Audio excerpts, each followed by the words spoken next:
guys, welcome back to Andy's Dinosaur Reviews. And you can see looking right in front of you, today we are taking a look at another 2018 Papo figure. And it is the 2018 Papo Quetzalcoatlus. And man, this thing is amazing. I have been looking forward to this one quite impatiently since the promotional pictures appeared online.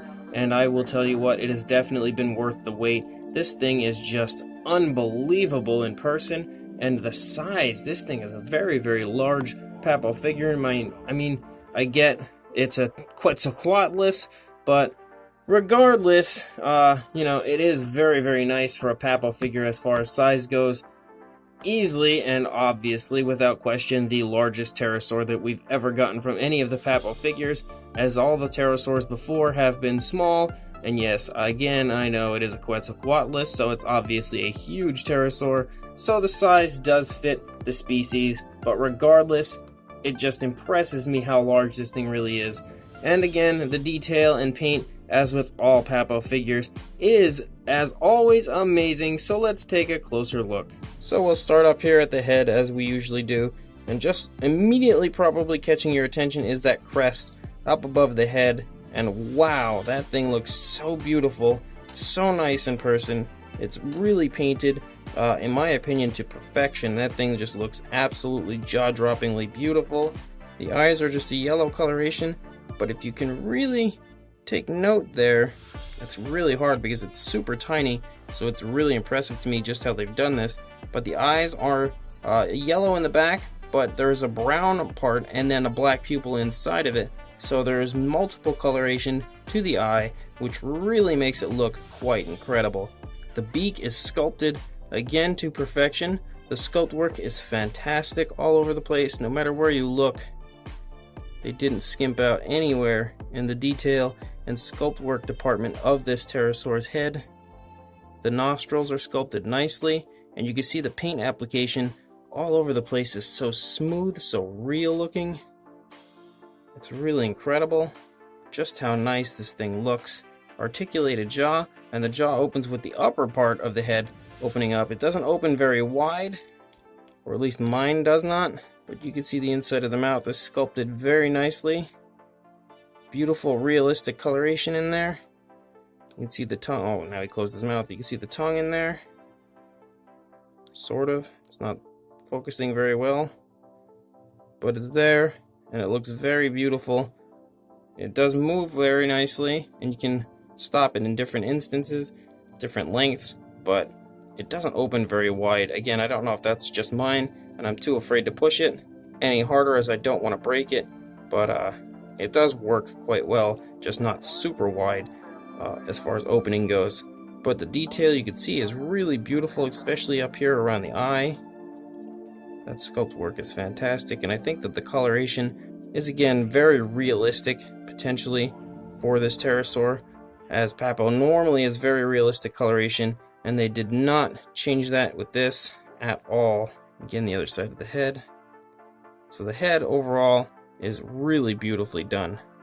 Look at the insane sheer amount of muscle on this pterosaur. This thing is jacked. You could just see musculature in these the arms of the wings here, it's incredible. So much detail, and again, right back here, so much detail has been put into this, it's unbelievable. You can see the spine of the animal right there. That looks very cool. And again, like I mentioned previously, the paint on this thing is just jaw-droppingly beautiful. You can see what I perceive are veins all throughout the wings. And then the dark coloration on the edges of the wings. Sculpt work is just beautiful. No matter where you look. The hands are sculpted nicely. Painted very realistically again. Given that dark wash to give it a nice weathered look. The claws painted nice. Just a black coloration, but there seems to be a little bit of a wash just put over the claws as well, a little bit there. I like the coloration a lot. That's actually on the skin here of the wings. I think that looks really nice. Again, you can see the spine even all the way back here at the back end of the animal.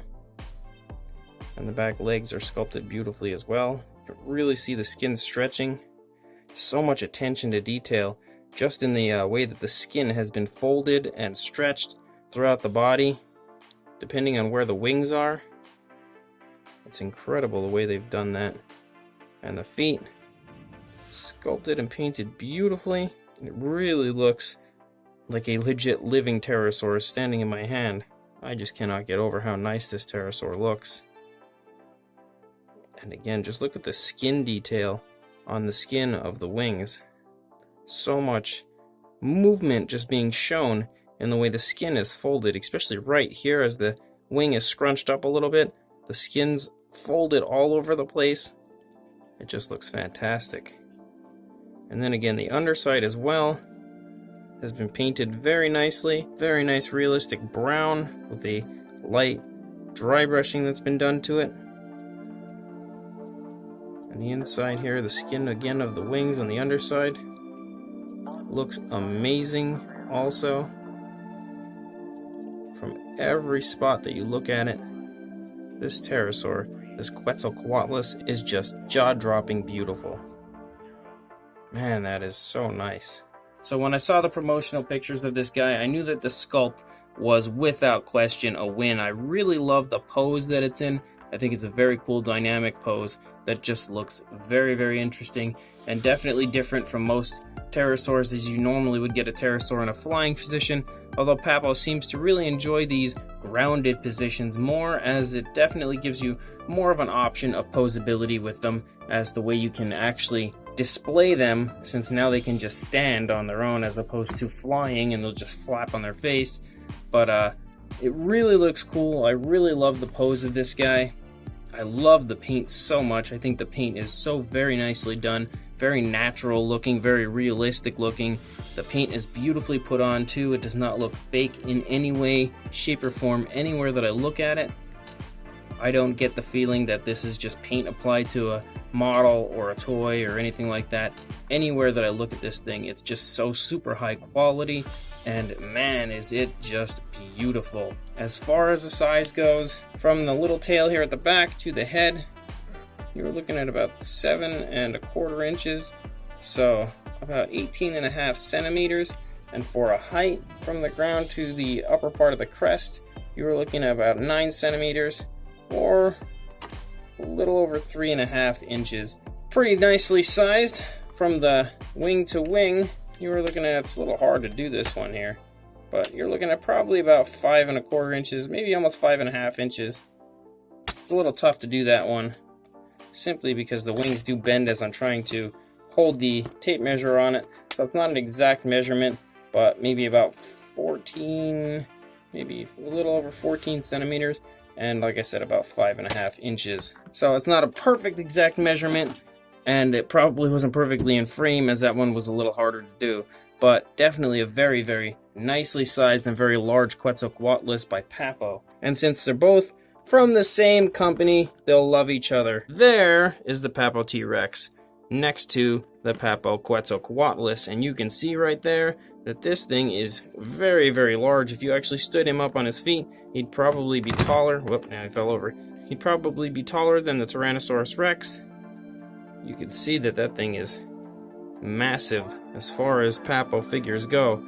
This Quetzalcoatlus is very, very nice and quite large. Now with Papo, we've all come to expect very high quality figures, but you never really truly know what you're going to get out of Papo, because sometimes you'll get a figure that's just not quite Papo quality, kind of like the Amargasaurus of this year, the 2018 Amargasaurus.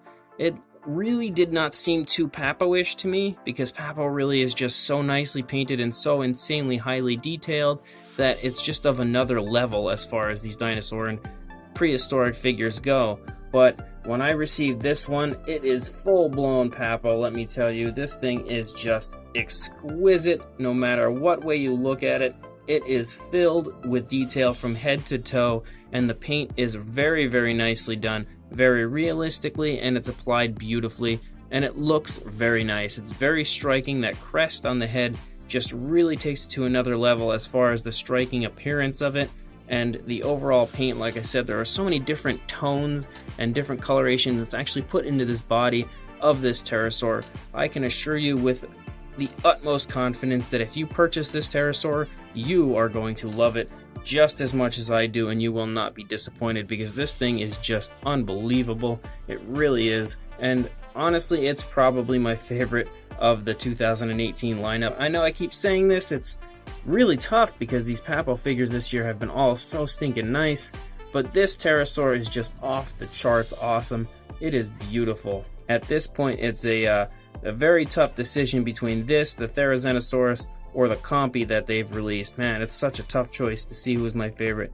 We'll just say that they all are, because these figures are fantastic. So I will link you guys in the description to where you can purchase this Quetzalcoatlus. I grabbed it from everythingdinosaur.com, which is probably the best site on the internet to order any type of a dinosaur figure from. And I will, like I said, link you guys there, so go ahead, click that link, head on over, and trust me when I tell you, you will not want to miss this Quetzalcoatlus. So purchase it, enjoy it, love it like I do, and please like, comment, and subscribe, and I will see you in the next review. Thanks for watching.